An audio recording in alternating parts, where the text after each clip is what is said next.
One small step for man, one giant leap for mankind. Hey everybody, welcome back to Reality Check. It's me, Yvonne Palermo, and I am joined with the one, the only, Mr. Jay Weidner. How you doing, Jay? Doing good. How are you? I'm pretty good. A little wonky though since the eclipse. But before we dive into all that, I just want to let everybody know, hello, and please, if you like what we're doing here, subscribe, share, and click the like. And if you'd like to support what we are doing here, Patreon is an opportunity to put some love towards our efforts for the price of a small cup of coffee. Yeah, believe it or not, you're helping us out. Patreon folks get a sneaky, peeky preview on all upcoming episodes before release publicly. Please see the links in the description box, and our website is there as well. And folks, our guest today is Mr. Robert Phoenix. How you doing, Robert? I'm great, Yvonne. Thanks for having me on. And Jay, thanks again for inviting me. It's great to be here. Yeah, it's great to be talking to you again. Absolutely. Let me tell you folks a bit about Robert. In the fall of 2008, during the presidential selection, Robert Phoenix posted Sarah Palin's astrological chart on his website, robertphoenix.com, and his life changed. Traffic swelled and he realized that the internet was hungry for astrology. He followed that up with a post on Joan Quigley and astrology in the White House, then Obama's chart. RobertPhoenix.com quickly became a go-to site for the cutting-edge astrological interpretation for mundane events. Using his extensive background in tarot, psychic work, and astrology, he launched a private practice which has led him to reading for thousands of clients over the past decade. He predicted the death of David Bowie and the election of Donald Trump. Along the way, he produced and hosted the 11th House on Gaia TV. He's been a guest on the Higher Side Chats, Clyde Lewis's Ground Zero, Off Planet Radio, and other radio programs and live streams. He works with Regina Meredith on a quarterly basis, predicting and forecasting astro trends. In addition to those shows, he broadcasts Monday through Thursday at 8:30 a.m. Central Time on 15 minutes of Flame. I hope I got that right. 15minutesoflame.com. And these links, folks, will be in our description box as well, which also simulcasts live on YouTube. And on Sunday night, Robert dives into the world of astrology on the 11th House on YouTube. In addition to all of this, he's launching a new website, realdudeastrology.com. How cool is that? Welcome, Robert. Thanks, Yvonne. Yeah, like I said, it's great to be here. And, Jay and I have a bit of a history. And Jay, I said that I produced the show. Well, I co-produced it. Jay was the other part of that process over on Gaia. And it was really exciting and fun time, and really enjoyed my experience there. And I still have people telling me that they watch the shows.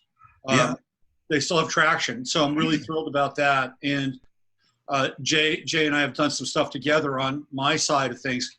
And I was telling somebody the other day about the time that you and I did that show about Kubrick and Batman and the Batman movie, and how you wound up doing that show instead of going to the movie that night, right? That's right. Yep. I actually said that I thought something was going to happen with the Batman premiere, and 20 miles away from me as the crow flies was the theater shooting in Colorado on the night that Batman, the last Batman of the trilogy, opened. So that was kind of crazy and wild. That was crazy because we were actually talking about it, and then it was going on. So, well, yeah. And on top of that, I got an email from the guy doing post audio on it. And he said Christopher Nolan was a huge fan of my Kubrick work, and that I'm going to be surprised by some things that are in the third Batman movie. And when I saw it, I didn't see anything that surprised me that much. I liked it. But then, of course, Sandy Hook happened, and we have the reference to Sandy Hook that's in the movie, which we find interesting. The terrorists were actually in Sandy Hook on the map in the movie. Right. Right. Yeah. How does that happen? I don't know. I mean, at this stage of the game, I can't tell you. It does look like that there's some kind of mass manipulation going on, and they're making film directors put things in their movies, or the film directors know things and they're putting them in without anybody, knowing that they're doing it, like Kubrick did. So I don't know, Yep. Yeah, definitely there's a hidden hand. I see it everywhere, and the hidden hand seems to want us to all just be confused. Mm. Yeah, clearly. Definitely. So yeah, so Jay, so I'm new to Robert's work, and so if I'm quiet today, folks, it's because I want to learn just like you do. So here we are. Bring us in. Yeah, the reason I like Robert so much is because he combines modern day events and astrology, and he does it in a really cool way, but he also does it in a way that pisses some people off, and I like that part. And the reason he pisses people off is because, he'll say things that they don't agree with that are going to happen, like Trump winning. But that really set everybody off. When he predicted that Trump would win, I mean, people literally lost their cookies. And I think, in a lot of ways, that you didn't get the kudos that you deserved for that one. Because I think everyone just went into such a cringe when you said it, that they didn't realize later when he won that you had predicted it. Yeah, I mean, it was really a tricky time to sort through a lot of that stuff. But the more that I looked at it, the more that I really dove into his chart, I said, "This is going to happen." Yeah, this is going to take place. And part of it also was there were going to be some malfunctions that were going to take place in Hillary Clinton's chart. Here's a little known story. I used to do a newsletter that I would send out. It was a paid newsletter. I don't do it anymore. And I wish it's probably somewhere on one of my old hard drives. But I did a newsletter one time, and I was looking at Hillary Clinton's chart, and specifically what was going on with the 8th house in her chart, because she's got a lot of 8th house kind of hidden, scorpionic material. And I looked at that chart. I said, she's about to go through a scandal. And I said, it's going to have to do with sex. And then right after that, the Weidner stuff happened. And it's like, okay, now here we go. It's Weidner, and we have Huma Abedin. And of course, that sort of cascaded and dogged her, throughout the election process. If people were really awake and paying attention, you're going to have a connection with my familiar. His name is Jasper. He gets involved. Yeah, my cat does the same thing. My recording. So luckily, he's just gone behind the screen. But you may see him. Anyway, that's some of the stuff that I've done and talked about. And just recently, I was looking at what was going on with the eclipse, and we were trying to figure out, well, what's going to happen with the eclipse, right? I'm so sorry. It's so beautiful because you just have this fantastic cat noggin right in the middle, and he's looking up. So you'll get into like some of the whisker stuff. It's going to happen. Okay? I love it. Yeah. And this happens 4 days a week. He's become a star on my show in a lot of ways. People tune in for the cat now, not me. So just recently we were talking about the eclipse and trying to understand, what was going to happen with the eclipse. I'm looking at it, and I'm thinking, there's going to be some Earth stuff happening with this eclipse. And we're going to see, I would not be surprised if we saw some earthquake action. We were talking about that on the show last week. And lo and behold, what happened this past week. Now, there's a lot of nefarious stuff happening in that area with Ridgecrest. Jay, what do you know about China Lake? China Lake is definitely has a huge underground facility and tunnels going out. I even heard that there's a port at China Lake where ships underground come in from the ocean and get serviced and things. Yep. And it's I don't know. They can pinpoint earthquakes. It's possible now using cellular technology. So you don't know what's really going on. So I did a chart, but I wanted to bring this chart up to just jump right in. This is Ridgecrest, and it was on Friday night, and I was actually watching the Summer League games from Las Vegas, and all of a sudden you could see the scoreboard, move back and forth, sway back and forth all the way in Las Vegas. And they wound up stopping the Summer League games. And in fact, they actually had some minor damage to the to the secondary court there. You could see where pieces, of the court had just kind of buckled up, and they stopped the game in the third quarter. So I jumped on this and I did a chart. Wait a minute. I just want to get this straight. You're saying that in Vegas they felt the quake? Oh, absolutely. Yeah. Oh, Really? absolutely. Yeah. And real time, like the big scoreboard hanging from the ceiling was going like this. And this guy, Brendan Haywood, who's from North Carolina, never felt an earthquake before. He said he was really freaked out. He said, I don't think I'm coming back tomorrow. And he hasn't been back on the broadcast since. So I think Brendan Haywood got out of Dodge. So I did this chart, and this was the time that it happened, 8:19 p.m. And Ridgecrest is the location. And what's really fascinating here is right at the cusp of the fourth house, also known as the IC. Okay, the IC, the Imam Chelai, this is the home of the chart. Right, so this is really sort of ground zero for Ridgecrest. And what do we have here? Uranus.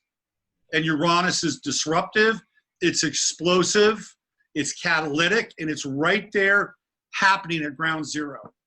So I think something took place there. I think there is a conflict going on underneath the surface of that area. And you can even see it a bit more here. We've got Mars, which is in Leo, and that's at 2 degrees, and it's squaring off against Uranus. Squares are energies that are discordant, okay? Right. Mars is aggressive. And over here, we have the sun, and it's in opposition with Saturn. And this is a pattern that we've seen this entire year with the true node in Cancer opposing the south node in Capricorn. And it's really, this is the story of our time right now, and leading into the lunar eclipse that's coming in what is it now, 9 days on the 16th. And then we got a massive eclipse happening in December. Then we have the Saturn-Pluto conjunction taking place in January. So we are in this portal of change right now. And things are only going to amplify, and we're going to have more shocking events. Like, what was more shocking than last night, Jeffrey Epstein being arrested? Mm-hmm. Yep. Totally shocking. Holy cow. What we have here, this is sort of the corporocratic, oligarchic, hierarchical power structures, right? And they've been amassed here. Think of think of Sauron and his armies in a lot of ways, right? And over here, on the other side, we have the folk. And it's really typified by the true node in Cancer and the south node in Capricorn.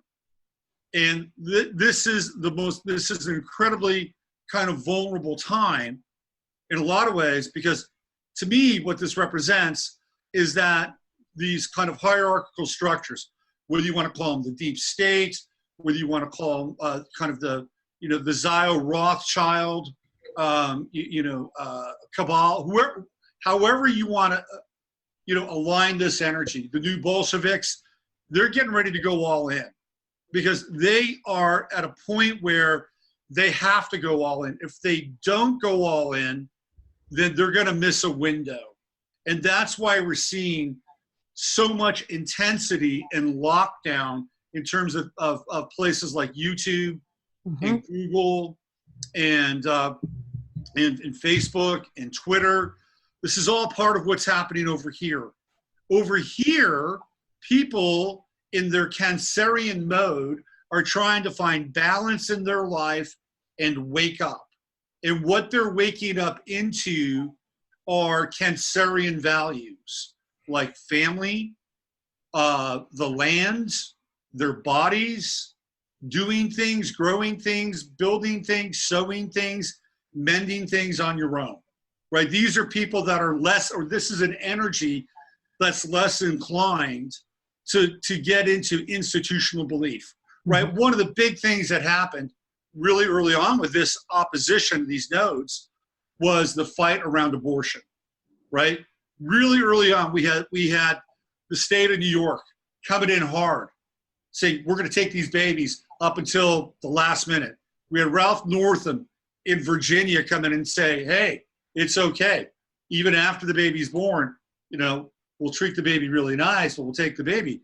On the other side of this whole experience, you had people waking up and said, we don't want this, right? So this has been a pretty interesting and intense conflict, but it hasn't stopped there. You know, you could throw vaccinations into this mix. That's another, you know, kind of ground zero battle that's going on. And I don't know if you guys have found this out, but Mercola, who I think is a really great asset and resource, you know, one of the real good guys, he's being basically algorithmically hacked by Google. And they're like deplatforming, like for instance, a guy who's a client of mine, Sayer G, who's been doing a lot of work on vaccines. MailChimp won't even allow him to send his emails out now. I mean, so this is what's happening. There's a concerted effort. There's like a top-down referendum or a control command that says this is what needs to take place now because of what's happening over here and people beginning to awaken from their slumber and realizing that they have to reclaim their souls or at the very least hold on to them. And that's where we are right now. You know, that's interesting because you're bringing up all these topics. And right now where I live in southern Colorado, we just got like about a 70% rate hike in electricity. And that sent me off to find out why. And I realized that the state had mandated that they have to shut down all the coal-powered plants by 2025.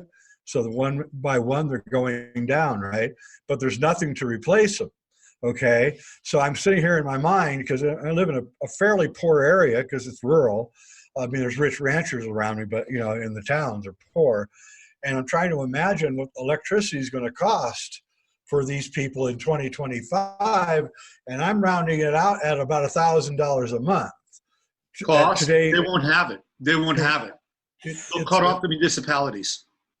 That's exactly what it looks like they're doing. It looks like they're cutting us off. Now I don't have to worry because I got solar, but I really fear for what's about to happen here, and they seem hell bent to do it. They're not going to stop. I tried to actually talk to some of the local politicians. It's a done deal. They decided that carbon is bad, and they're going down this path, and there's nothing you can do. When I point out that it costs a fortune to make solar panels, you know, and they only last 20 years, you throw them in the dump, right? What about that, right? And nobody will listen to it.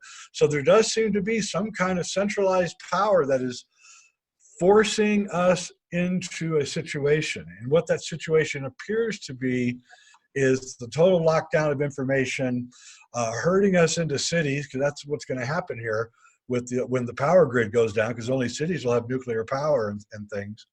And I don't see any way around it. I really don't.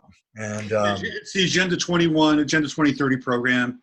It is, in fact, if you Google coal plant shutdown 2030, you'll literally get hundreds and hundreds of websites. Holland is shutting all theirs down by 2030. America's going to have all theirs shut down.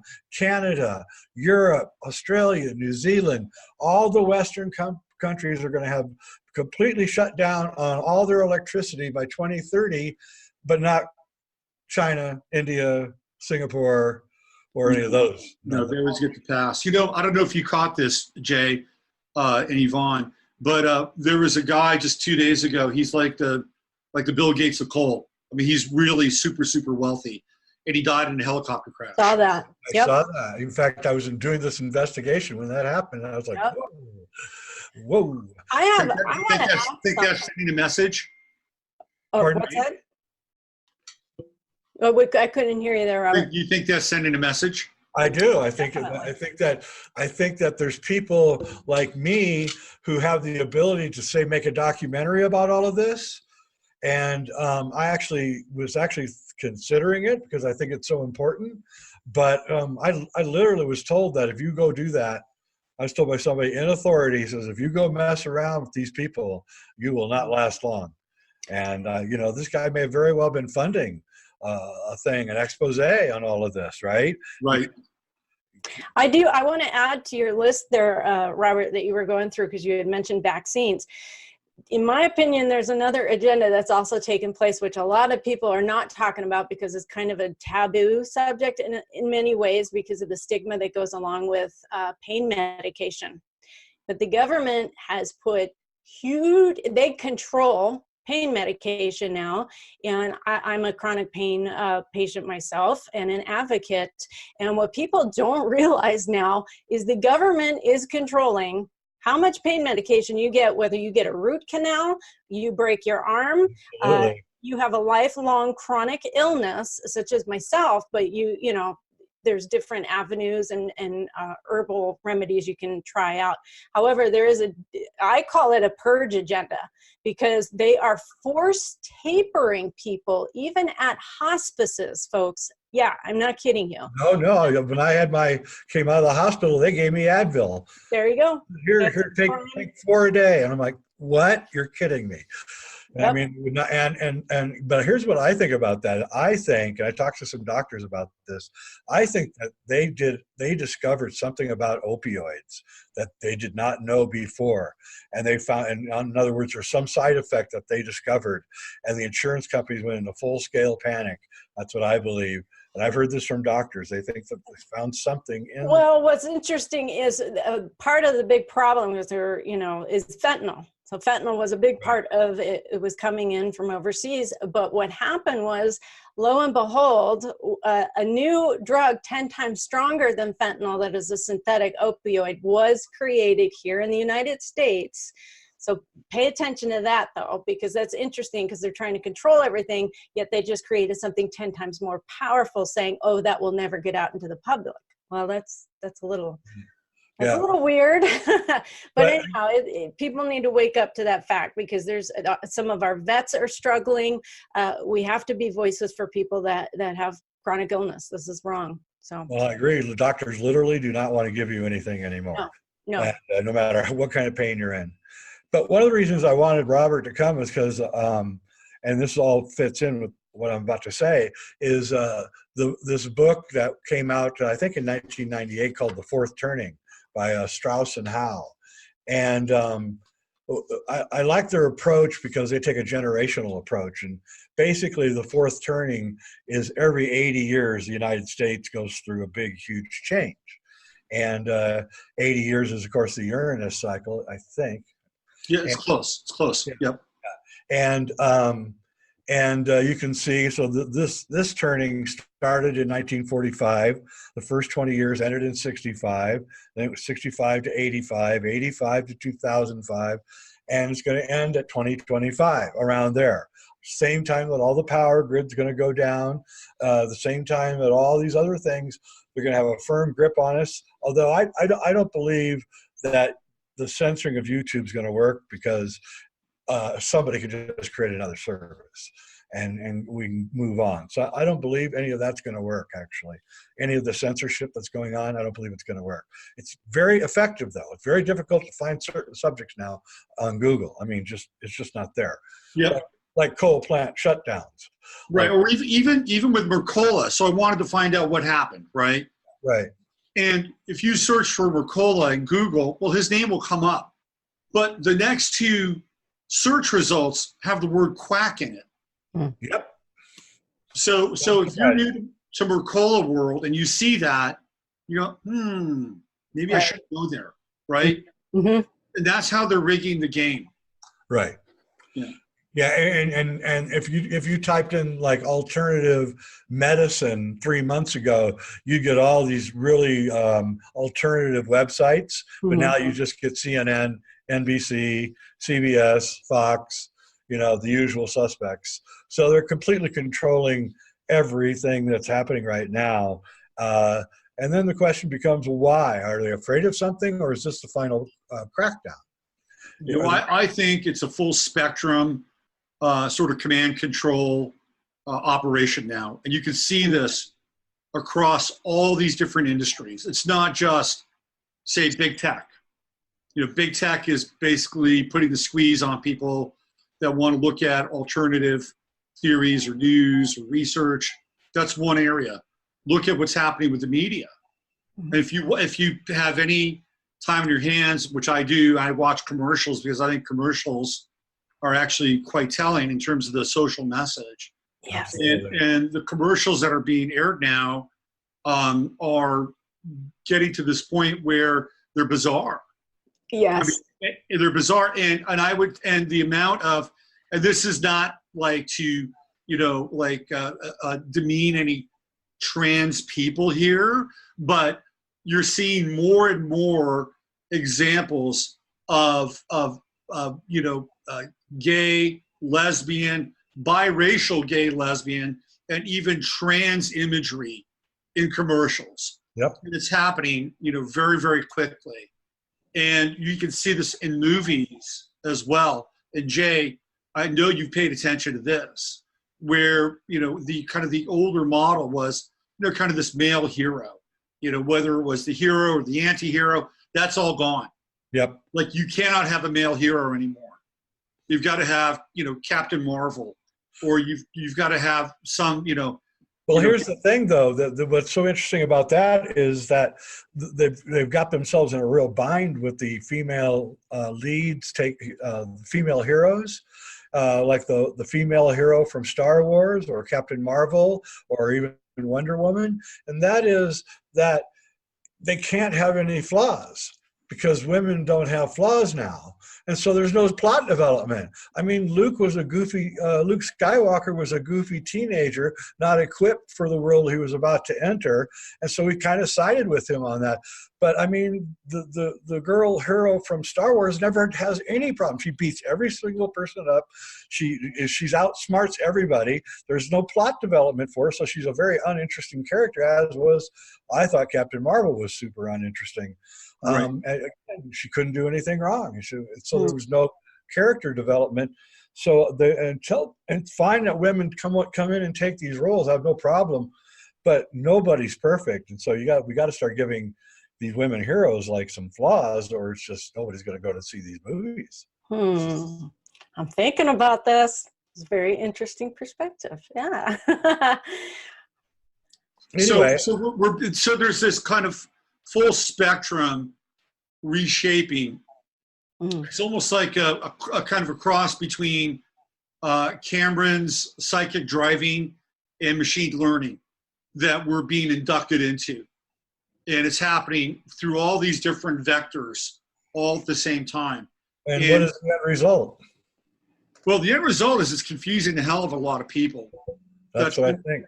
That's number one. It's confusing people. They don't know what to do, where to turn to, how to deal with kind of what's coming at them. And I think if you go back to that chart and the kind of Cancerian mold and the Cancerian value, the idea there would be to be protective, because that's what Cancer does.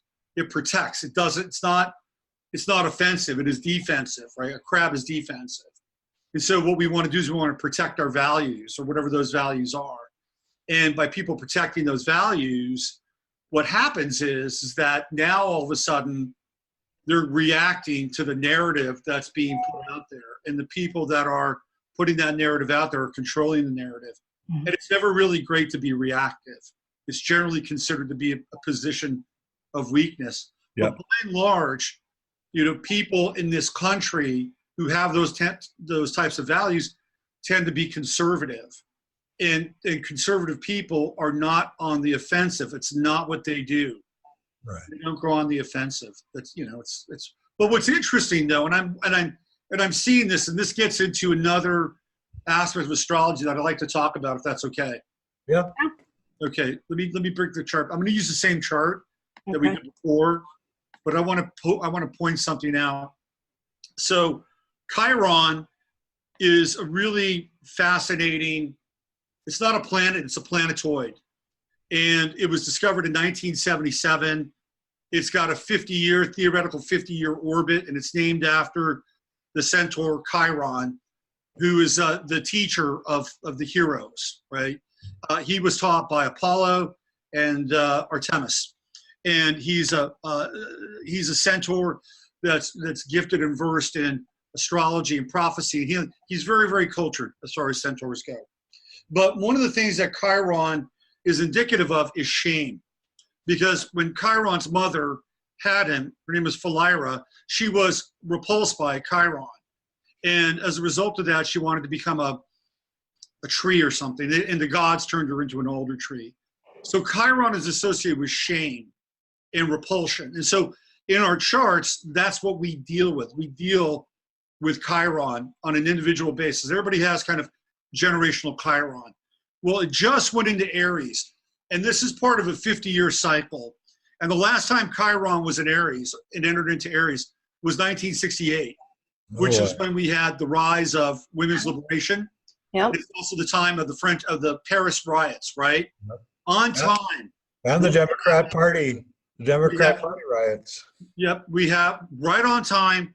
We've got the Gilets Jaunes, the yellow vests, doing the same thing in Paris. Assassination of Martin Luther King and Bobby Kennedy that year. Right, it's a huge time.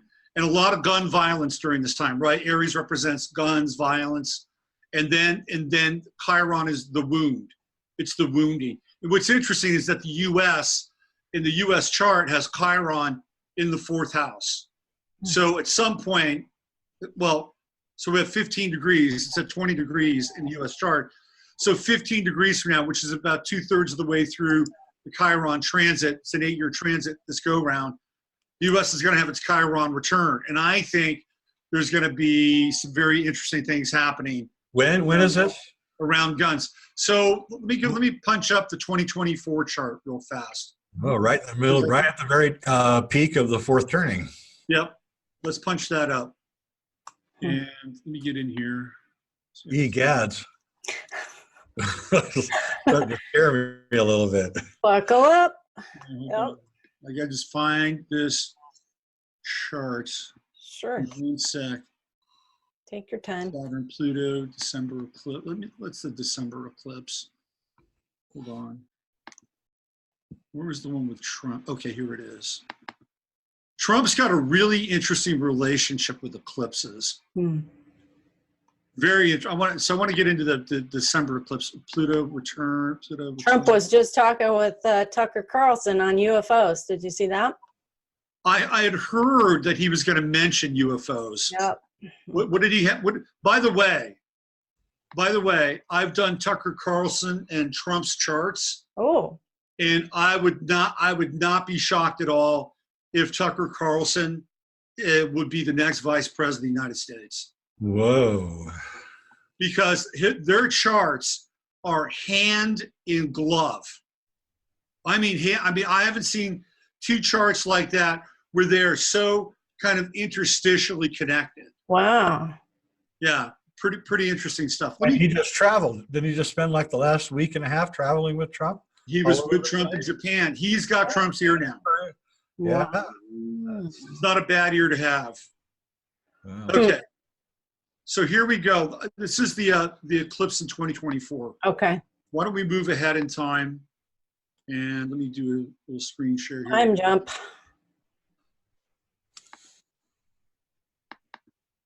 All right. Okay, so keep in mind that this is the companion, excuse me, eclipse to the Great American Eclipse, which took place on August 21st in 2017. And I'll bring up the image where the 2 eclipse paths cross, and we can see this. So here we have Chiron at 19 degrees on this eclipse. That's 1 degree off of the natal Chiron for the U.S. This is a supercharged eclipse. I was going to say, I've never seen anything quite like this. It's a supercharged eclipse. It's happening roughly between 3 signs: Pisces, Aries, and then Taurus. Now, there's a general rule of thumb that when a Neptune-Saturn conjunction happens, it's usually a sign for the rise of socialism or communism. Right. So we have that here during this period with the Neptune-Saturn conjunction. And at the same time, I also feel like this energy on this eclipse Civil represents War. something revolutionary. Civil War is what this Yeah, looks like. absolutely. And all of these planets are taking place, this eclipse, in the U.S. fourth house. Jeez. And we're into, and Jerry had brought this up earlier, the Pluto return to the U.S. This is past the Pluto return. And this is Pluto in Aquarius. And by the way, Jay, the Pluto in Aquarius cycle coincides with the Smart Cities program and Agenda 21 and Agenda 2030, which is what I call the false or the dark version of the Aquarian age. Right. Where people are given what appears to be creature comforts, but no freedoms. And as a result of that, they feel like they're connected to some kind of closed loop paradigm where everything's kind of groovy, but it's really not. Right? So what is your opinion? I mean, okay, so it looks to me like this is Civil War, and I hate to say that because I really don't want to even think about something so horrible. But, Nobody wants civil war. I'm not sure how it's avoidable in some ways. I'm not sure either. I've been thinking a lot about that. Like it's like two trains heading towards each other on the tracks, and there's just no way they're going to hit. And I'm trying to ascertain. It also, it's beginning to look more and more like urban against rural. You see, I totally agree with that, and you can actually see some of that in this chart because Pisces tends to be very idealistic, and there's this sense that everything is just kind of all one, right? It's part of this. It's the last sign in the zodiac. Mm-hmm. It's sort of the repository of all the other signs. You know, Pisces is this kind of macro space. Right. Aries is not like that. Aries is individualistic. Aries is self-determined. And so we have this really interesting intersection between these self-determined energies of Aries and this more kind of, I don't want to use the word holistic, but more kind of this macro communal sort of energy with Pisces. And even though they're neighbors, they're very, very different energies, very different. And we have this, the only square here is the square between Chiron and Pluto and the sun as well. This is the only square in this chart. It's a very wide square. But when you get into Pluto squares, they're about transformation and kind of the end of one thing and the beginning of another thing. And then over here, this is actually a really interesting aspect because we have a Jupiter-Uranus conjunction in Taurus, and this happens to deal with resources and the land. And I actually feel like this is a time where we might actually have some breakthroughs. Look, we know that these people are sitting on technologies that are way ahead of what we have now. And this whole idea that they're going to take us and walk us back 25 years to do solar is ridiculous. It is. Right? It can't happen. Yeah. So this is also part of this puzzle here. And I feel like it's also connected to resources and money, right? I feel like this time is where if you're engaged in this system, this kind of Piscean system with the Neptune-Saturn conjunction, you get the benefits of the Uranus-Jupiter action. So maybe you get power, maybe you get energy, maybe you get to transact, right? That's in here. But it's not affecting these planets in the sign of Aries. So this is a really interesting time. And what I wanted to show people is I wanted to show the aspects of the Great American Eclipse, which took place in 2017, and this other eclipse, which is taking place in April of 2024. It's going to blow your mind when you see the two together. All right. Mind equals blown. Yes. No, I'm going to sit quiet. Like I said, I'm learning. So here's the path of the two eclipses, right? Oh. Right. This was the 2017 eclipse, starting from the northeast and then coming down and really reaching its apogee, or perihelion rather, right here in Nashville, right around here, right? Right.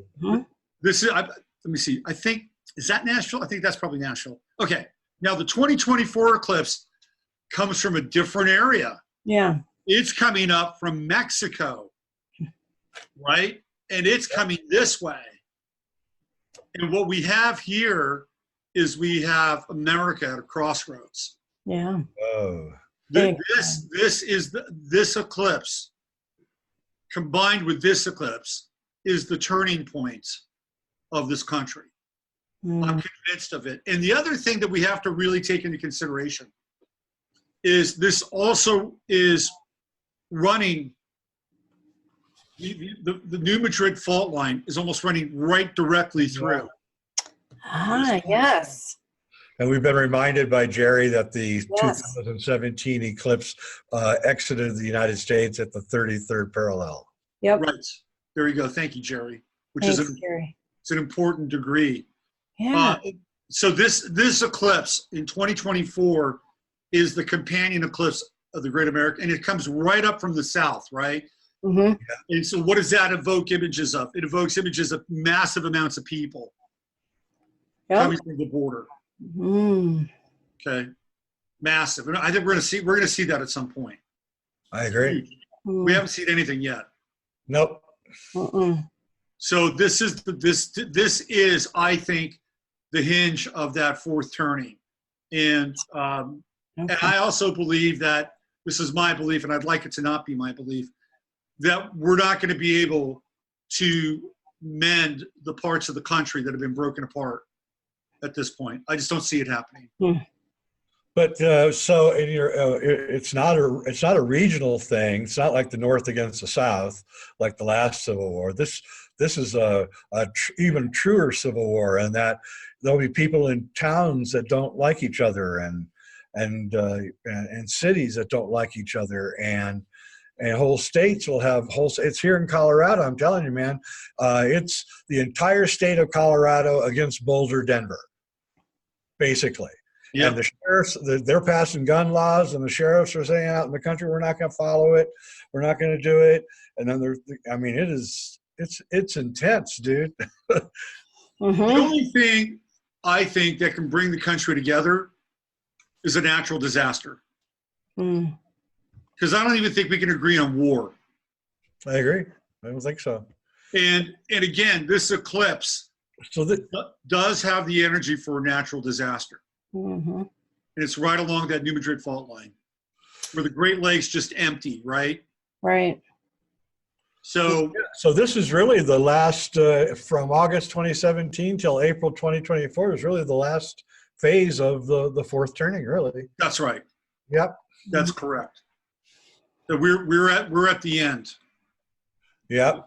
And I hate, and it's like, it's a great idea to make America great again, and I think there's some great things about this country that have been really tarnished and on a lot of levels, and unfortunately the people have suffered. And we're in the last days of that version of America, I'm convinced. But I mean, also, there's a lot of things that can happen here.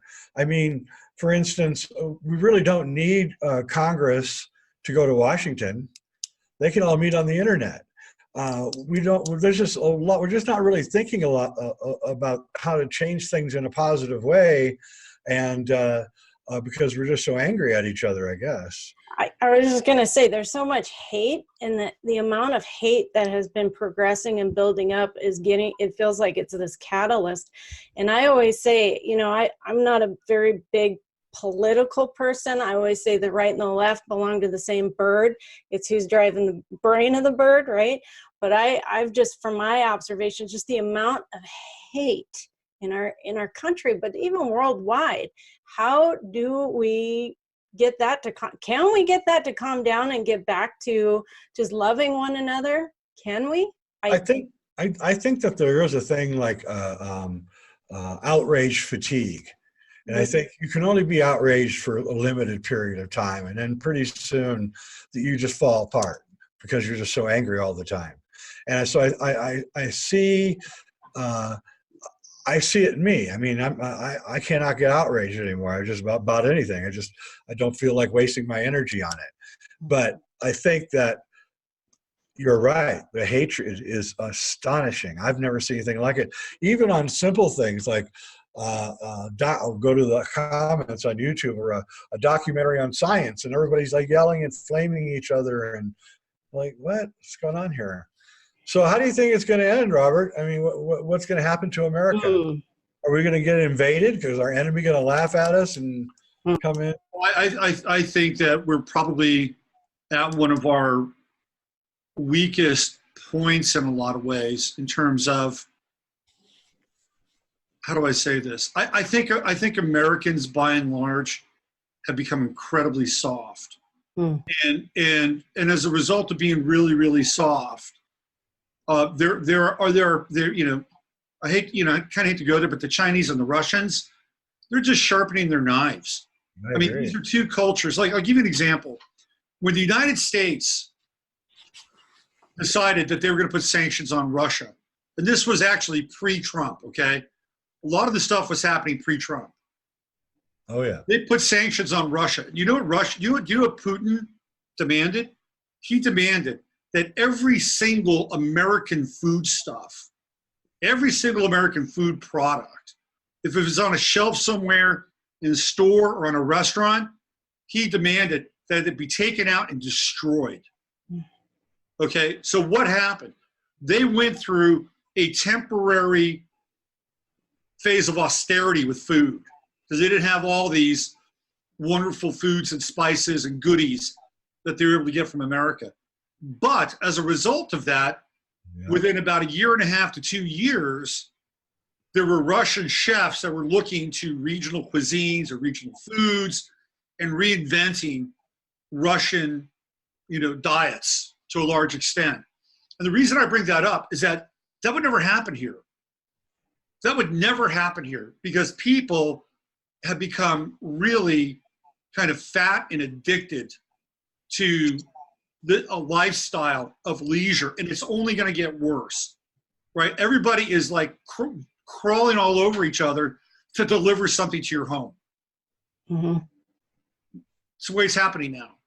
And I think that kind of mentality reflects in our national immunity in a lot of ways. I think in that area, we're really vulnerable and bordering on sick, to be honest with you. And so these entities, and I do, by the way, have you seen the latest video about Eric Schmidt and his mistress? Have you seen this video? No. No, tell us about it. I can't It's stand really it. interesting. It's those people at AIM. Right. And so they got a transcript from this woman who was Eric Schmidt's mistress. And she's basically, they're reenacting the parts. So he's playing the guy asking the questions. The woman is playing the mistress. And she basically says that Eric Schmidt has been selling all of our technology to China. And it's a really big deal. And not only that, but he was being blackmailed by China. Apparently China had given Eric Schmidt and his 2 daughters a type of poison that there's no antidote for except for the Chinese. And so they were basically blackmailing, extorting him. And he was doing what they asked so they could keep him and his 2 daughters alive. One of his daughters died. So that's part of it. The other part is apparently Eric Schmidt wants to build a robot army. Oh, Lord. And he sees himself as being in charge of this robot army that'll take care of everything. But I brought it up because of the relationship with China and the tech and the selling of the secrets. And so we're going to have to deal with these people at some point. Well, it's interesting that you say that because my insider told me that in 2011 or 12, first off, about 30 years ago, as you well know, the New World Order decided to bring China into the fold, and they did, and they thought they could control China once they got China into the fold, but what they discovered was that every single deal that they made, anybody made with the Chinese didn't follow the deal. I'll just put it to you that way. Right. They didn't follow what the steel was bad that we were buying from China, and we're making jet fighters out of it, causing jets to crash, all sorts of things.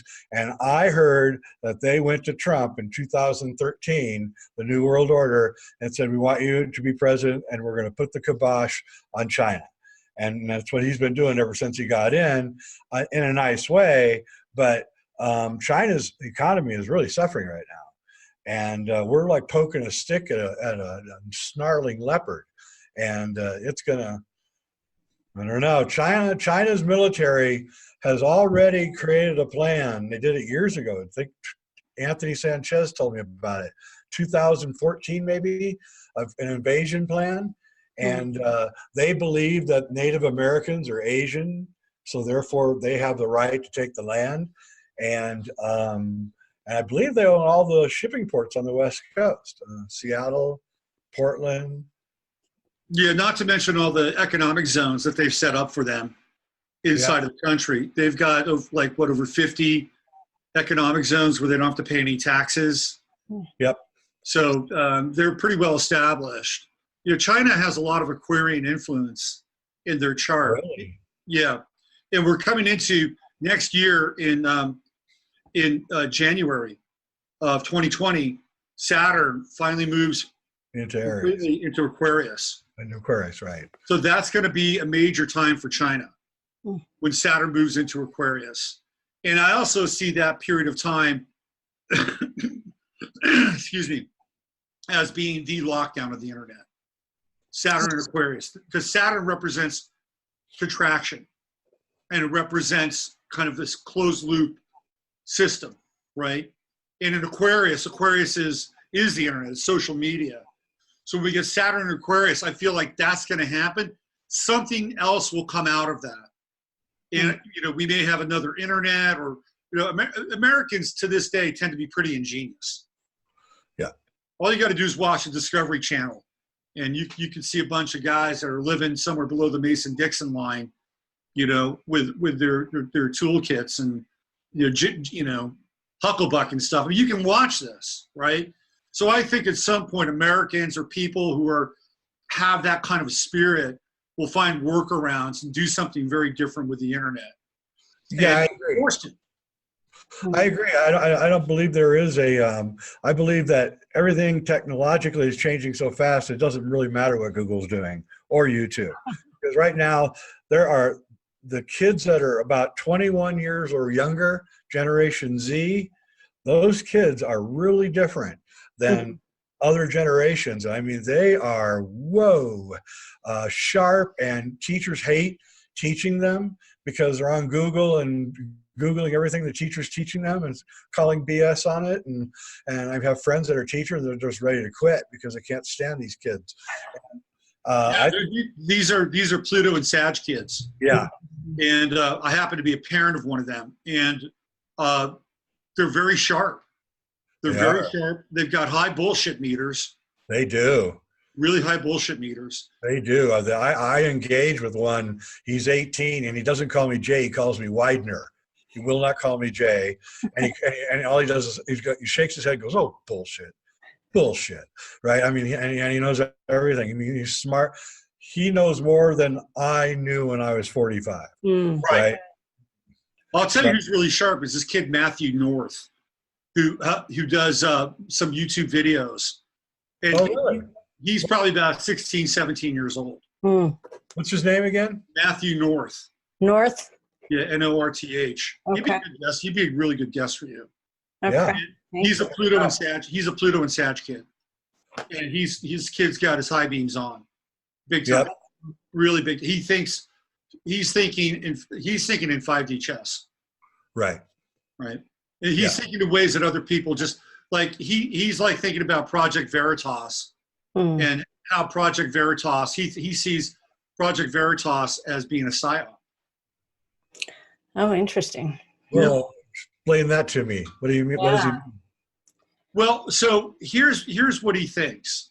he believes that Project Veritas is kind of in this notch of sort of the, you know, the Ben Shapiro alt-right version of the truth or reality, right? Yeah. This is kind of your dispensationalist Christian Zionist. Right. And that Project Veritas is there to solidify that reality or that portion of the truth.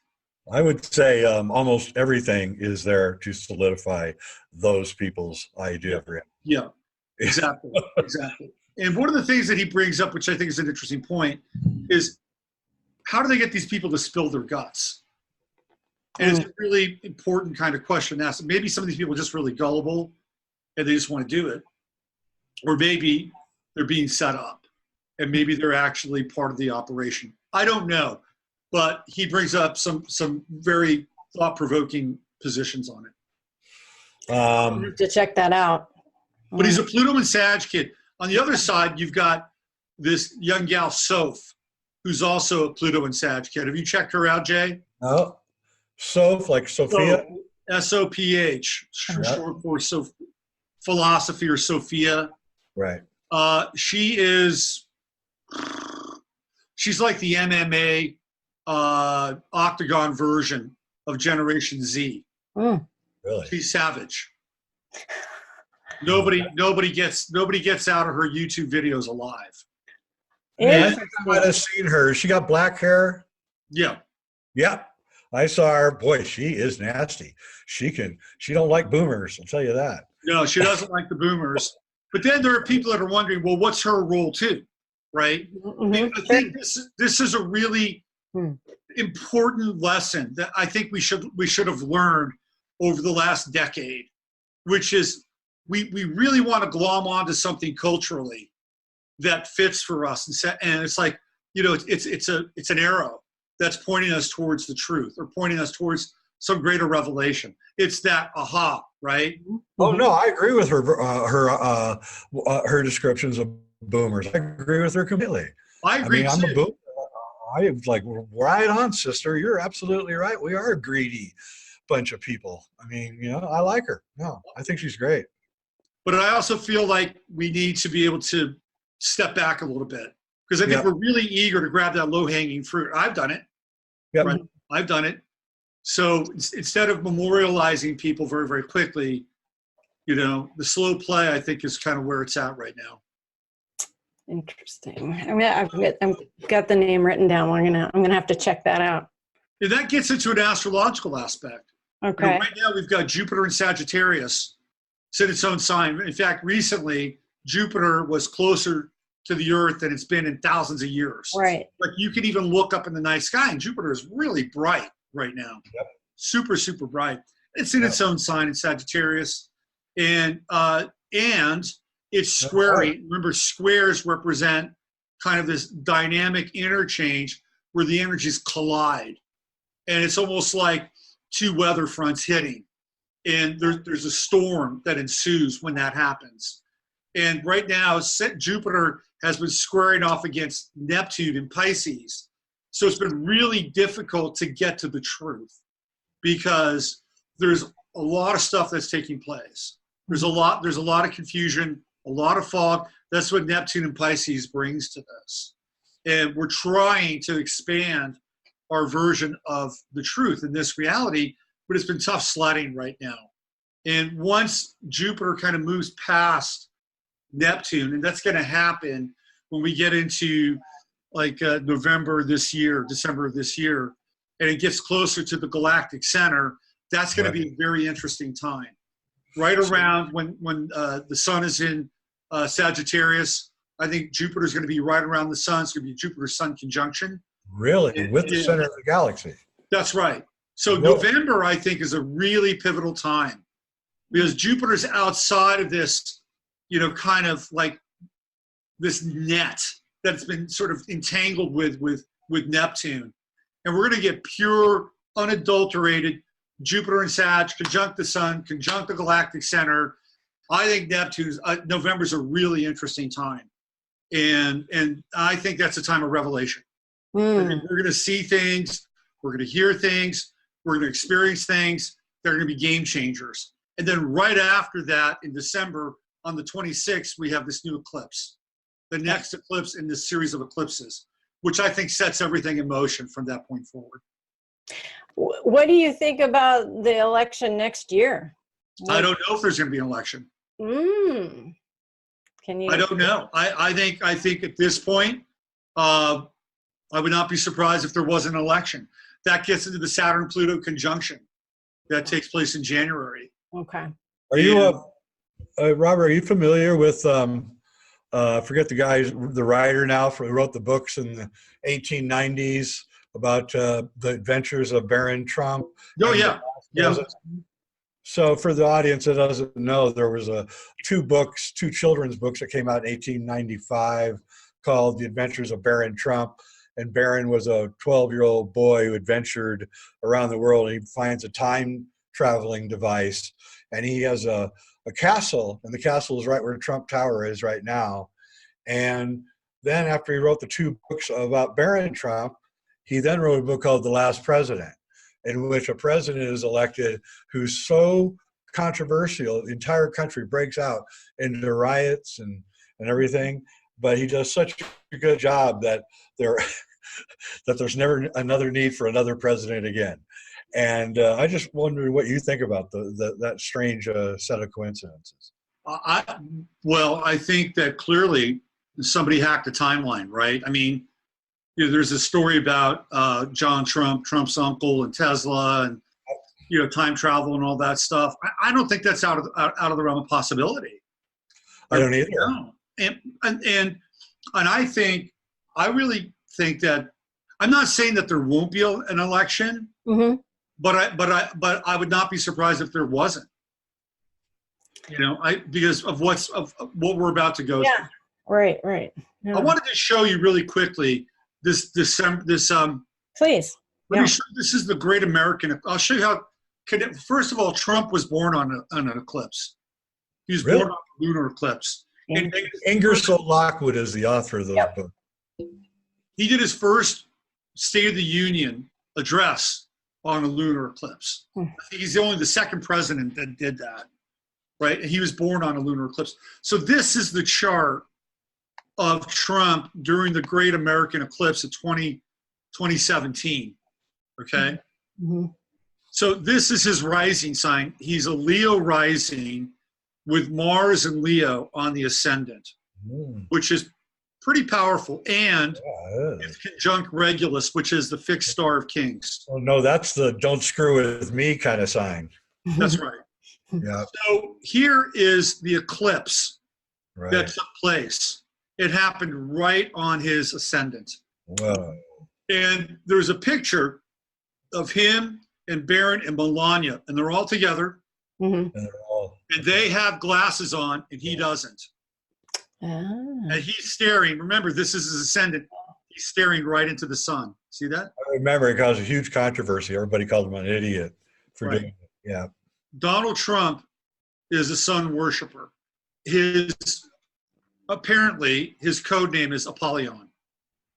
Oh, say that again, please. His code name is Apollyon. Apollyon. Okay. And if you look at Trump Tower and the suite, right? Yeah. It's a shrine to the sun. Shrine. Yeah. Solar temple. For sure. Yeah. You're right. Yep. So he knew exactly what he was doing when he was looking into the sun. He was staring into his destiny, theoretically. And what is his destiny? And remember, the sun is occluded. So it is a dark destiny. Oh. It is not, it's dealing with shadows. Right. And it's dealing with occlusion. And he was staring right into that, which is, I think, interesting. So to me, it's like, wow, this guy is totally attuned to this eclipse. He had his first State of the Union on an eclipse. And let me show you one more Trump eclipse chart here. Let's see if I can find it. It's going to be, let me see if I can do this. This is fascinating. If there's not an election, though, I mean, how does that, oh my gosh, I had a person who was in the Reagan administration who was an insider, a very old person dying. And about a year ago, he told me that Trump was from the future, that actually Donald Trump is Baron Trump from 2075. And that's why he is so calm and cool, because he knows everything that's going to happen. I'm not saying what I heard was true. Right. It certainly seems that way, It's right? interesting. It's I'm just, that certainly book not. is interesting. I mean, he's being slammed like I've never seen Yeah. any human being on Yeah. earth getting slammed. Yeah, Looks perfectly calm. calm. He's always calm. Yep. And he hasn't aged. Notice that? No, Oh. no. All right, here we go. This is the December eclipse. Mm-hmm. So I want you to look at this. This is And I've December. got this at, this is the exact time of the eclipse. Now, we're not going to see it. That's actually going to be taking place in Southeast Asia, in like Bali, Indonesia, that area. But Okay. this is the time. The universal time is 2:28, 9:28 p.m. Mm-hmm. So here we have the ascendant of the eclipse, or the eclipse on the inner ring, right? And this is Trump's chart on the outer ring. The ascendants are off by about 2 degrees. Hmm. So this chart of the eclipse almost mirrors Donald Trump's chart. It does. Yep. Just slightly off kilter. Just slightly off in Trump's chart is, run again, Mars just off of the ascendant. The one thing Trump has to watch out for is down here. This is where all the eclipse planets and the Capricornian planets are taking place. 5th house. And this is the house in his chart right here of children. Ooh. So he could have some serious issues Okay. with his kids right around this time. Whether it's his son-in-law, who is really probably the true vice president, Right. or Ivanka, or Don, or Eric. There's trouble in Dodge for Trump here in this part of the chart. Okay. Family. So, yeah. But it's interesting. He's right in alignment with this thing. You know, he's right on time with this eclipse. That's amazing. Yep. So you think Jared Kushner is a lot more powerful than we're being led to believe? Oh, absolutely. You think he's the guy that did the thing in Saudi Arabia with the prince and all that? And think that Kushner? Well, they were exchanging messages on WhatsApp the whole time, right? Right. I mean, they're buddy-buddy. Him and Salman are buddy-buddy-buddy. Yeah. Couple of, you know, superpowered millennials, right? Yeah. So let me just bring this back one more time, since I can bring a visual into this. So this is Trump's Pluto in the 12th house. And by the way, I've done a lot of research on Pluto in the 12th house, and a lot of really famous people have Pluto in the 12th house. It's like a mark of destiny in some ways. Like Muhammad Ali had Pluto in the 12th house. And and he's just one of many. Anyway, this guy right here is called the true node. Right. And it's kind of where, you know, it's where you want to go in this lifetime, right? It's where you want to be in this lifetime. The south node, it's kind of, you know, been there, done that, kind of leave it alone, deal with the true node, unfold your destiny vis-a-vis the true node. Jared Kushner's true node is right on Trump's Pluto. Whoa. So essentially what he's doing is he's tapping and drilling right into Trump's Pluto. And I would say the word that I would use would be parasitic. Oh. Hmm. And I think that Kushner is being propped up not only by Trump, but by you know, his family, Kushner's family connections, Benjamin Netanyahu, who's, you know, spent the night in Jared Kushner's bed when he visited the Kushners when he came to the U.S. one time and put Jared Kushner on the couch, right? So yeah, there are a lot of people with a vested interest in Jared Kushner. Yeah, they're all part of a subset of a group that is got this quite crazy idea that they can remake humanity, and, Right. and that we are perfectible.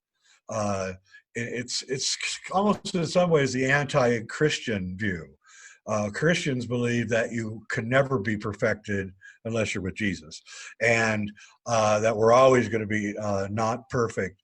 But this subset group, of which Jared and Netanyahu and maybe even Donald Trump are part of, is it's almost an alchemical idea. And so in some ways I find it kind of attractive in a way, but in my heart I know that there's no way that the human race is ever going to be perfectible.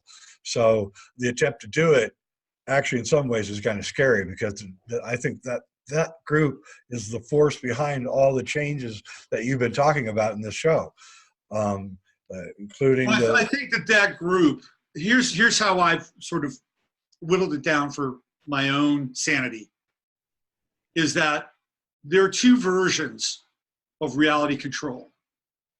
One version is kind of the top-down, communistic, Bolshevistic version, and that model's in play, by the way.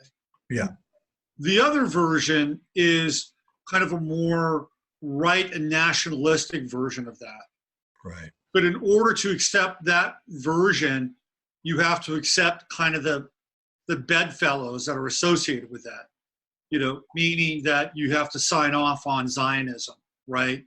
And you have to sign off on our best friends in the Middle East, because our Christian buddies in this country think it's in our best interest to do so, for their own sort of prophetic end.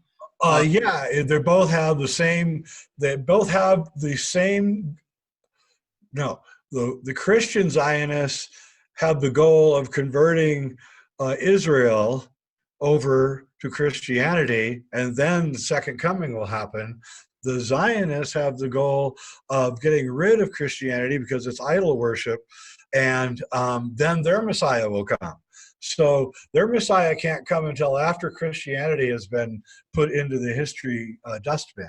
That's right. That's right. Yeah. And I don't think there's any coincidence that the fire at Notre Dame happened exactly 777 years after the burning of the Talmud in front of Notre Dame. Some books almost 2,000 years old, handwritten Talmudic books, and they burned them all. Yeah. I'm sure that stung deeply, if you know what I mean. And so I think we're seeing a kind of a spiritual war going on, of which I want neither part of neither side, to be honest. Absolutely, and that's what's happening. It's the pincer effect, right? Yeah. And you've got both of these competing ideologies, and it's kind of like, well, you've got to choose one or the other. And I've gotten into a couple of flame wars where I'm not really fond about how the Israelis treat the Palestinians. Not fond of it either. I think it's another version of apartheid. But you say that on kind of a right-oriented or alt-right oriented message board or forum, and they're immediately labeling you a liberal or progressive, and it's like, come on, man, that's just like kindergarten thinking. But that's what they're creating. They're creating this model where people are being forced to kind of choose one or the other, where really there's a third option involved that it has to do with neither, to be honest with you. And I agree. And that third option is the one that's being censored. Yes. They're not censoring the hate. They're not censoring the pro or the anti. They're censoring the ones that come up with good ideas and are trying to find solutions. It's the weirdest thing. It's just they want this dichotomy to continue forever, and until we're all killing each other. It seems that's the end game. I don't know. Yeah. So that's how I see what's going on. And to get really riled up and choose a side, I think I think it's a bad move. I agree. I agree. And so, I mean, there's been like government reports about the Civil War. I don't know if you're familiar with that, but the government has actually done a whole analysis of what would happen in a Civil War. It's called the Red something. What is it called?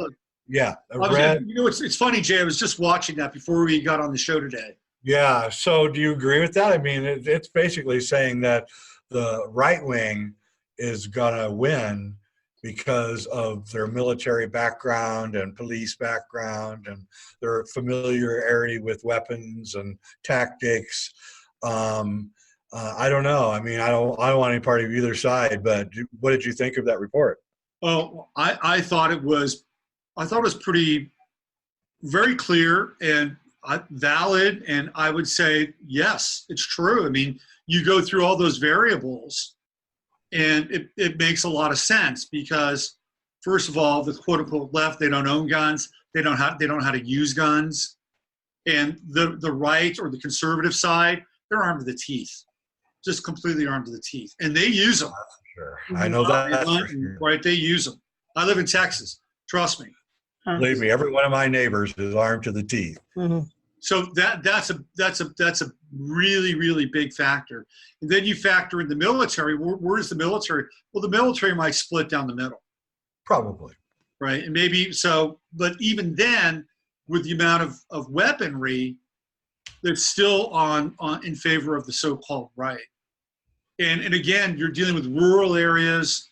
You're dealing with people that don't have a problem with being in rural areas, not being in the cities. You know, again, that's going to check the box on the right. I mean, I think that the only thing that I think that people that report didn't take into account is some of the really stealth warfare and weaponry that the military-industrial complex is just sitting on. Yeah, that's a good point because, you know, I was watching the Richard Dolan, Michael Surratt interview about them or us, whether these UFOs are military or whether they're aliens, right? And Surratt was coming down on the side that most of it's ours, which I agree with. And then he said something very curious. This guy's, you know, a pretty deep researcher into the military and Pentagon and things. And he said something like, I've been told that we never have to worry, that they have something up in orbit that is so powerful it can take care of anything. And so I'm wondering if, you know, if any kind of civil war starts, it's just going to turn on some kind of cytronic machine that's going to give everybody a migraine. And right, that wasn't part of that report, right? Because that's all based on conventional style warfare, and the high tech and the black tech stuff. Yeah, I mean, they could put an entire population to sleep. Oh, Jerry says that's what 5G is. Yeah, I was just going to say, yeah. Have you heard Cliff High's? Have you heard Cliff High's idea of what 5G is? Yeah, the benevolent 5G. It's for detecting the aliens. Yeah, I don't know about that. Well, I don't know. I've been reading David Jacobs' books, and they're pretty interesting. Have you ever read them? No. You should. I'd like to hear your opinion on them. But he basically is saying that, you know, he's like a Cornell University professor, and he's saying that the abductees are being forced to teach the aliens how to act like humans, right? And that they have, one of the things that is curious about all of this is that the one problem that these hybrids have, according to Jacobs, like I don't know if any of this is true, but according to Jacobs, is they're really confused about their sexuality, right? They don't really quite understand sexuality, the male, female, the dichotomy, why there's love, why there's romance, because they have a group mind. So they can telepathically communicate with each other, and they have a group mind, and their goal is to take over the earth. That's according to Jacobs. And they're and so I wonder if this rise in confused genderism isn't part of some kind of strange alien invasion that we haven't taken into consideration. I don't know. Yeah, that's an interesting idea. You know, trans aliens, right? Yeah. There's a movie in there like Killer Clowns from Outer Space or something like that. Yeah, but you can't make a good movie anymore. Don't you know that? I know, that's true, right? That's absolutely true. But I have theories about sort of the trans thing from a generational astrological perspective. Yeah. And it really cuts into two the two younger demographics, partially Gen Z, but not fully. And the reason why Gen Z has become sort of open in some ways is because in astrology, we're not just dealing with the sign that something's in, we're also dealing with the opposite sign that it's not in. So if we're dealing with Pluto and Sagittarius, which is really where the Gen Z kids are in terms of their generational astrology, The opposite sign is Gemini, which represents duality and this kind of, on and off switch between being male and female. The one thing about Gen Z is that they're not really sexual, right? They're a generation that does not kind of date and go after people or the opposite sex the way that other generations have. So that's a little bit different for them. Then you go back to even further, and this is, I don't know what you're going to call these kids. I've got my own name for them. It's not the most appealing name, but I call them Generation Baphomet or Generation B because they're the Pluto and Capricorn kids, and they started to come on the scene in 2009, and we're seeing the majority of these young kids between the ages of like 5 and 9 years old getting rushed into sexual reassignment. And when you look at Capricorn, one of the symbols or images of Capricorn is the goat god Baphomet, which is a unisexual god, right? Baphomet has breasts and male genitalia.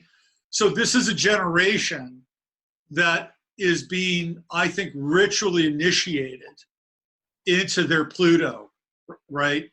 And it's unfortunate. I think it's very, very unfortunate. But they're going to be a very interesting generation because they're very sophisticated, and you're going to have a lot of very old souls coming through this Pluto and Capricorn and bringing this all the way back to the fourth turning, which is kind of where we started this. I think it's those kids that are going to be building the new world, the Pluto and Capricorn kids. And they're going to come online real fast. And I think Gen Z is going to lay the groundwork for whatever kind of new freedoms that we're going to be dealing with as a result of where all this is going because of their connection with Pluto and Sagittarius. And the Pluto and Scorpio kids, the millennials, they're very interesting because they're going to be kind of this generation where the mantle is going to have to fall to them. And they're, let's be clear, 25 years from now, we're going to be gone. Mm-hmm. Unless some radical thing happens where, we're able to slow down our aging process or whatever, but we're going to be gone. And the planet and the planet's systems are going to be turned over to the millennials. And they're going to have to be the ones that are going to run things. I can tell you right now, Gen Z and the millennials are going to be oil and water. They are. They already are.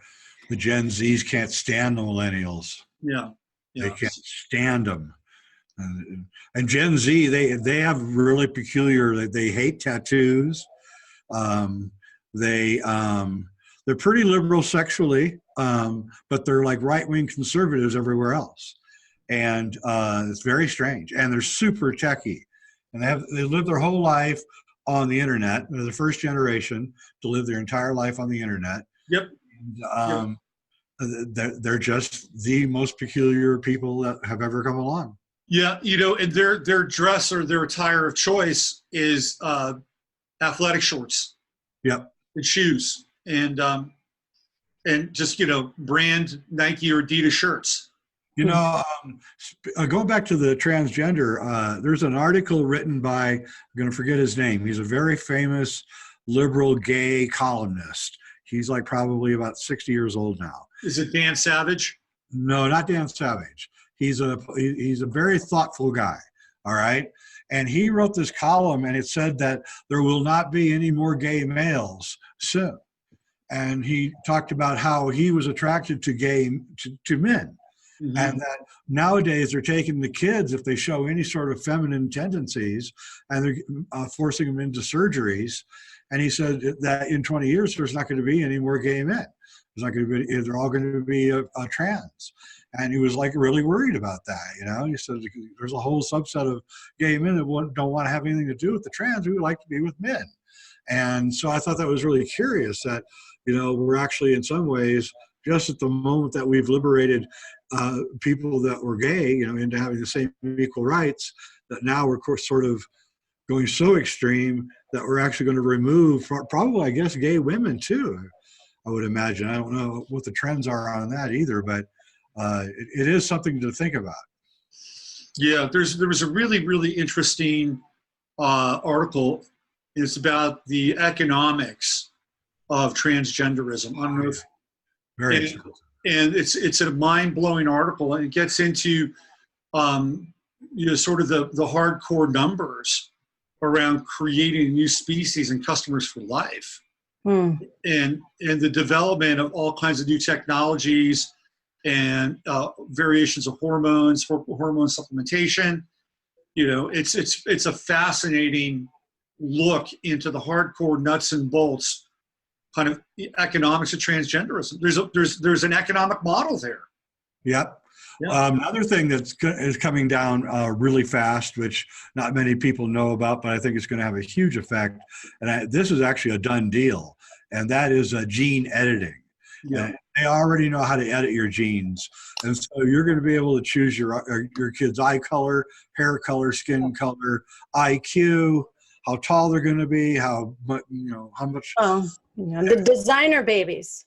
Yeah, that's here, and Yeah. we may in the West have qualms, like because we're coming from Christianity, so we may have qualms about this. But I guarantee you, the Asians have no qualms about gene editing, and they're just going to go straight ahead for it. They're not going to stop.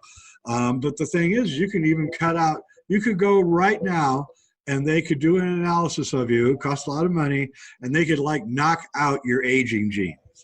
That's possible right now to do this. And they're doing it. They're removing muscular dystrophy from a kid right now in Toronto. He's completely had it removed from him by gene editing. And so this is going to be something really huge, because this is beyond transhuman. This is where we're actually in control of our destiny. And I think that people who are, say, 45 or under have a large chance of living for a really long time. Well, yeah, but then again, what are the numbers going to be? How many of them will be living? I mean, it's a numbers game, right? I mean, you can keep them alive, but at some point, the amount of people. Well, I mean, maybe there's some validity to that if we're, not having male-female relationships and everybody's switching sides. You may want to keep people alive longer. I mean, it's a numbers game at that point. Yeah, I don't know, man. To be honest with you, I can't see how, if you put overcrowded lab rats in a room, they eventually either murder each other or they catch a disease that kills them all. That's right. Yeah. And I think the latter is probably most likely going to happen. Yeah, I agree. Yeah, I agree. And let me just say this. I think that this is a really interesting and very important time to be alive. I agree. I don't want to kind of lay out scenarios that are apocalyptic or doomsday scenarios, because they may sound like it, but there's so much potential for growth right now. I agree. During a phase like this. I think we've never been so well off ever in history. We have hot and cold running water. We've got centralized heat. We've got the internet at our fingertips, all the knowledge in the world.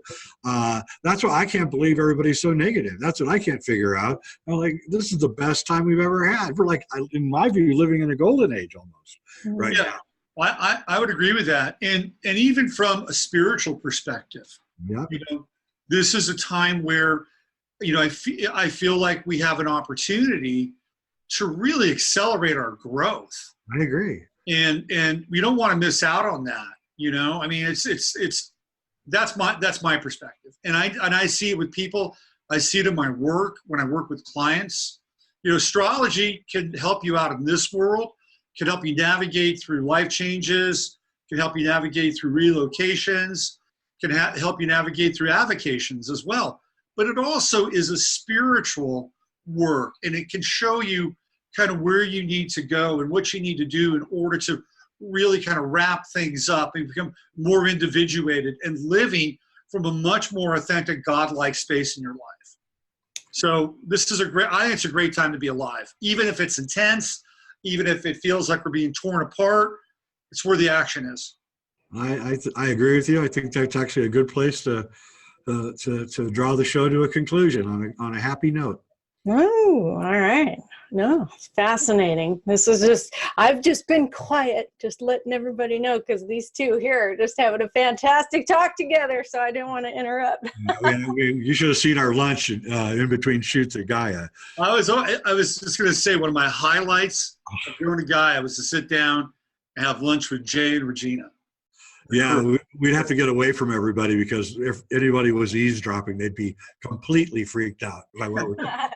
No, it's all good. Okay, so we can wrap up there and then probably take this convo quietly off air. So I just wanted to let people know again, this is Robert Phoenix. And Robert, when do you expect your new website to be up? Yeah, hopefully in the next couple of weeks. Okay. And I just want to talk a little bit about it. Yep, please. And so with Chiron and Aries, which is a male energy, I've been finding a lot of men doing a lot of healing work right now. And like one of my favorite stories is this guy Roosh, who is, started off as kind of this really savage, men going their own way, borderline misogynist guy. He's had this like spiritual awakening.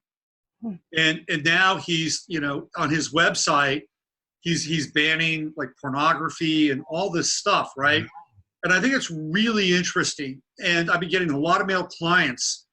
So I'm starting a website called realdudeastrology.com, and it's going to be more tailored towards astrology and men kind of retaking the role of, and I use the word kind of lightly here, but men retaking the role of being a prophet, like in their lives, in the lives of their community, and in the lives of their family. And some would be really fun and tongue-in-cheek, a lot of sports, a lot of movies, a lot of cinema. And so hopefully by the end of the month, I've just started to work on it. I got to populate with content, but that's what's happening. So is it, it's not related to MGTOW, is it? MGTOW? My thing? Oh, yeah. Not at all. Oh, good. No. MGTOW has been going their own way. Yeah, not at all. No, I like women, and we like women. I think they're great. Well, you better. Just saying. They're great. Yeah, they're fantastic. Men are people too. Yeah, and we need to build the next world together, not apart. Mm-hmm. I agree. Yeah, I'm totally against MGTOW. I have a question for you, Robert. Just curious. Okay, so if it's for men, which is cool, if you have a client that is transgender, that was once a female, how is that? How do you deal with that? Yeah, I don't know. I haven't crossed that bridge yet. Oh, okay. I just read. Look, if it came down to that, I would just read the chart, right? Mm-hmm. Yeah. The chart is universal. Oh, it'd be interesting to read like a transgender person's chart. Yeah, it would be. I think I've had a number of gay clients, and reading for them, both men and women. Great, fine, and in fact, I found that gay men have a pretty strong interest in astrology, and all good. They're very interested and very amenable to listening to things that they need to do for the most part. Yeah. Yep. I have a friend who's transgender, so I was just wondering. So very interesting. Yeah. And your regular website then is robertphoenix.com. Will that continue? Well, that's my other astrology site, which I'm also redoing. I'm still going to do that. Okay. That's still online, and so I'm just trying to branch off and create a little bit something a little different. But I also have 15 Minutes of Flame. It's a separate website, and then I do my daily show off of that website. And then, are you still doing private consulting? Oh yeah, absolutely. Okay. But that's how I got deplatformed from YouTube a long time ago. Yeah. So when did that happen? Long time. Okay. 4 or 5 years ago, I think. Okay. I got deplatformed by them. Yeah. So this is before anybody was. I just think they looked at my stuff. I don't know about this guy. Let's just keep it on the down low. Mm-hmm. And so when I actually went to check in on it, they said, "No, you don't get to do this. Go follow our community guidelines." And So yeah, I'm also doing an event in October, which is going to be here in the Hill Country, and it's going to be a lot of the people that are connected to my online world, and it's going to be great. Stephen Kent, who plays Didgeridoo, is going to be a part of it. Glenn Streeter, who's been on with Regina a couple of times. Jeff Rentz, you probably know Glenn, Jay. He's going to be here. Emily Moore from Off Planet, Stephen Chris Crimmy. So we're going to have presentations and talks, and we're going to go explore the Hill Country, Enchanted Rock. It's going to be a cool get together. It's kind of like a, kind of like a family reunion of people that haven't met yet. Right. Sounds like fun, actually. Yeah, definitely. Very good. Jay, would you like to say any last words before we? No, but I hope people will go to Robert's site, though. He's a great astrologer, a good friend, and I'm glad we could talk. Absolutely. Yeah. Thank you, Robert, very much. And everybody remember to be safe, be kind, be courageous, and ask those questions out there, folks. So have a good one. And thank you again, Robert. Hope it was okay. I was just quiet. It was fascinating. All right. Thank you, folks. See you next time.